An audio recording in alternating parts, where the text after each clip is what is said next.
महाराष्ट्राचे कुलस्वामिनी आदिशक्ती तुळजाभवानी यांच्या चरणी नतमस्तक होतो आणि यांचा आशीर्वाद घेऊन अखंड हिंदुस्थानाचे आराध्य दैवत हिंदवी स्वराज्य जनक शिवछत्रपती शिवाजी महाराज, विश्वरत्न महामानव भारतरत्न डॉक्टर बाबासाहेब आंबेडकर यांना मी विनम्र अभिवादन करतो। आता महाराष्ट्रामध्ये महानगरपालिकेच्या निवडणुका आल्या। या निवडणुका हे नेत्यांची निवडणुका नाहीयेत, हे श्रीमंत व्यक्तीची निवडणूक नाहीये। ही निवडणूक आहे माझ्या गोरगरीब जनतेच्या हक्काची, न्यायासाठी आणि प्रभागाच्या शहराच्या विकासाची निवडणूक आहे।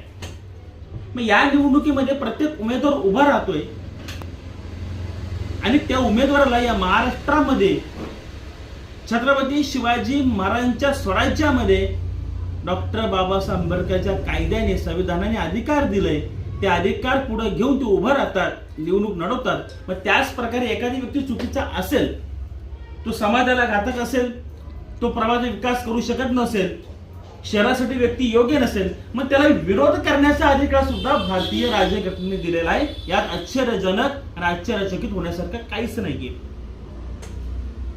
उमेदवार हा प्रभागाच्या, तालुक्याच्या, शहराच्या विकासासाठी असतो आणि त्याच्या हातून विकास होत नसेल, हा निवडून येणाऱ्या व्यक्ती जर प्रभागाला, शहराला घातक असेल, तर त्या संदर्भात सर्वसामान्य नागरिकांना सुद्धा आवाज उठवण्याचा अधिकार भारतीय राज्यघटनेने दिलेला आहे। मग त्या व्यक्तीला विरोध करण्याचा अधिकार त्या उमेदवार आणि त्याच्या कार्यकर्त्याला नाहीये। छत्रपती शिवाजी महाराज डॉक्टर बाबासाहेब आंबेडकरांचे आपण राज्यात राहतोय हे विसरता कामा नये।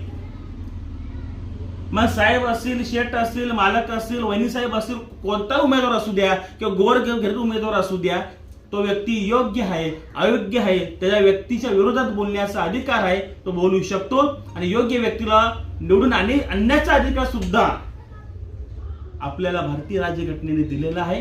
मग यासाठी चुकीच्या माणसांच्या विरोधात बोलताना घाबरू नका।